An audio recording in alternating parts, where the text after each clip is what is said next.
এই গণভোট সেই গণভোট না। বেশ কয়েকবার জাতীয় সংসদের অধিবেশন থেকে অবশ্যই বিধি মোতাবেক বিরোধী দলীয় মাননীয় নেতা এবং অন্যান্য সদস্যগণ তারা ওয়াক আউট করেছেন বিভিন্ন ইস্যুতে। এটা পার্লামেন্টারি কালচার অনুসারে তারা করতেই পারেন বিধি মোতাবেক।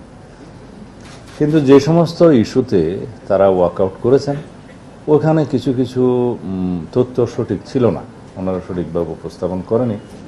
হয়তো তারা সরকারি দলের উপরে বিভিন্ন বিষয় দোষ চাপিয়েছেন বলা যায়। সেই বিষয়গুলো আমরা তাৎক্ষণিকভাবে যতটুকু অ্যাড্রেস করা দরকার পার্লামেন্টে সেইটুকুন আমরা অ্যাড্রেস করেছি। কিন্তু ওনারা যখন বাইরে এসে প্রেসের সাথে কথা বলেছেন তার মধ্যে অনেকগুলো বিষয়ে কথা বলেছেন যেগুলোর বিষয়ে আমাদের এখন বাইরে সেটার আমাদের জবাব দেওয়া প্রয়োজন। তা না হলে আমরা অনেকটা আপনাদের কাছে, মিডিয়ার কাছে, জাতির কাছে আমরা হয়তো আমাদের বিষয়টা পরিষ্কারভাবে তুলে ধরতে পারবো না।